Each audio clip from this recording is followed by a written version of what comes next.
So hello বন্ধুরা, আমরা second ডেতে সবাই সকাল সকাল রেডি হয়ে দেখো বেরিয়ে পড়েছি নাথুলার উদ্দেশ্যে। এদিন আমরা মানে প্ল্যান করেছিলাম প্রথমে যাব নাথুলা, তারপর নিউ বাবা মন্দির আর তারপর শেষে একবারে ছাঙ্গু। আর মাঝে যদি দু একটা সাইড সিন মানে সাইডে ভালো কোথাও লাগে সেখানে দাঁড়িয়ে ছবি তুলবো। তো এই দেখো আমরা নাথুলার উদ্দেশ্যে বেরিয়ে পড়েছি। পাহাড়ের গা ঘেঁষে ঘেঁষে সব বাড়ি, খুব সুন্দর, খুব শান্তি, দেখেই বোঝা যাচ্ছে শান্তিপ্রিয় জায়গা যাকে বলে। আর এই দেখো পাহাড়গুলো কি সুন্দর, শান্ত, নিরিবিলি। আর সবচেয়ে ভালো লাগে কি বলতো, পাহাড়ের এই বাড়িগুলো, প্রত্যেকটা বাড়ি কি সুন্দর ফুল গাছ দিয়ে দিয়ে সাজানো, খুব সুন্দর একটা সৌন্দর্য চারিদিকটায়। দেখো কিছু দূর আমরা আরো উঠছি, আর রাস্তায় আমরা না হালকা বৃষ্টিও পেয়েছিলাম, রাস্তাগুলো তোমার ভেজা ভেজা দেখতেই পাচ্ছ। তো যার জন্য আমরা বাবা মন্দিরে বেশিক্ষণ দাঁড়াতে পারিনি, মানে সেভাবে ছবি টবি তুলতে পারিনি। তবে ছাঙ্গুতে আর নাথুলায় আমরা খুব মজা করেছি। নাথুলায় আমরা বৃষ্টি পাইনি, তবে হ্যাঁ নাথুলায় পেয়েছি, স্নোফল পেয়েছি।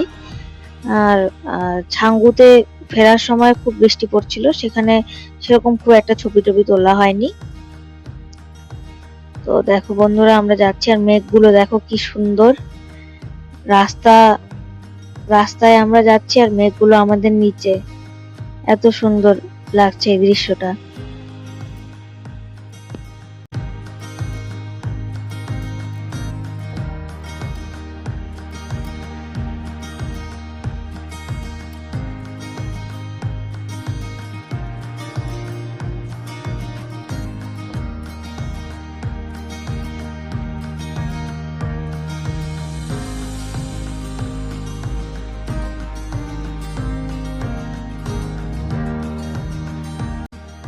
বন্ধুরা দেখতে পাচ্ছ কত বরফ নাথুলাতে, মানে নাথুলায় যে সেই কামানটা থাকে সেটা পর্যন্ত আমরা দেখতে পারিনি ওখানে গিয়ে, সেটাও চাপা পড়ে গিয়েছিল বরফে।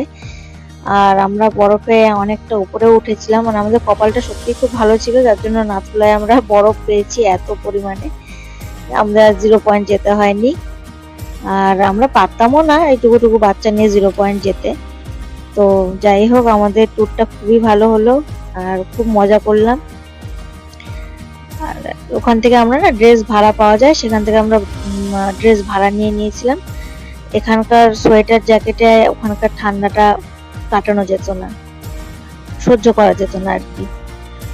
তো আর একটা হ্যাঁ অবশ্যই একটা অক্সিজেন সিলিন্ডার নিয়েছিলাম, যেটা আমাদের রাস্তায় দরকার পড়েছিল।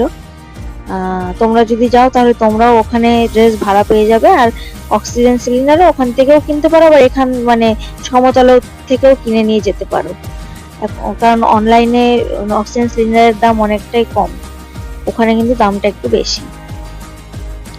তো যাই হোক আমাদের কারোরই সেরকম কোনো প্রবলেম হয়েছিল না, আমরা ভালোভাবেই ট্যুরটা ঘুরে এসেছিলাম। আর এ দেখো সন্ধেবেলা বাড়ি এসে আমরা দুপুরে বাড়ি চলে এসেছিলাম, বাড়ি এসে আমরা লাঞ্চ করেছিলাম, মানে বাড়ি না হোটেল এসে আমরা লাঞ্চ করেছিলাম। করে এই সন্ধেবেলা দেখো মুড়ি মাখা হচ্ছে, হ্যাঁ বাঙালির প্রিয় খাবার মুড়ি। আর অনেকদিন পর সবাই মিলে এখানে এরকম ভাবে মুড়ি মেখে, মানে খুব ভালোই আনন্দ হচ্ছিল এটা, মুড়ি মেখে আমরা মুড়ি পার্টি হচ্ছিল আর কি।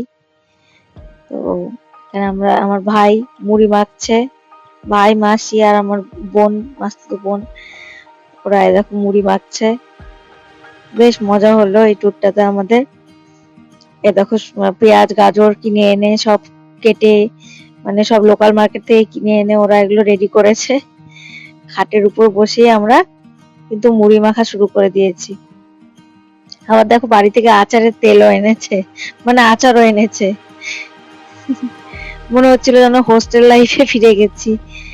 যাই হোক খুবই মজা হলো সন্ধ্যাটাতে।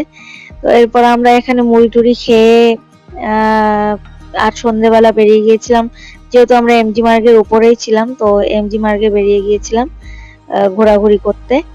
তো এটা একটা সুবিধা হয়েছিল আমাদের, এইভাবে আমাদের দিনটা কাটে। ওদিন সকাল থেকে বৃষ্টি ছিল, আর সন্ধ্যেবেলাটাও গ্যাংটকে বৃষ্টি ছিল জন্য আমরা বেরোতে পারিনি। এই মুড়ি আমাদেরকে সন্ধ্যার টিফিনের ব্যবস্থা করে দিয়েছিল। মুড়িটা না থাকলে হয়তো সন্ধ্যায় না খেয়ে থাকতে হতো আমাদের, কারণ বাইরে প্রচন্ড পরিমাণে বৃষ্টি হচ্ছিল।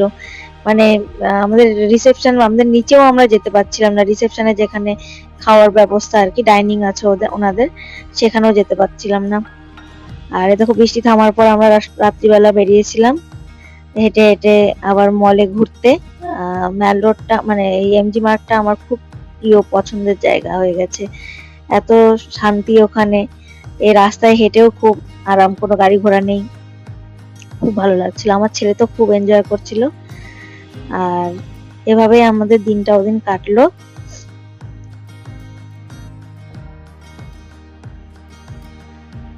তো আজকের মতো আমাদের ব্লগটা আমরা এখানেই শেষ করছি। তোমাদের যদি এই ব্লগটা ভালো লাগে তো অবশ্যই লাইক করে দিও। আর আরো ভিডিও সামনে আসছে, সেগুলো দেখবার জন্য অবশ্যই সাথে থেকো। আমাদের চ্যানেলটাকে সাবস্ক্রাইব করে দিও। Thank you.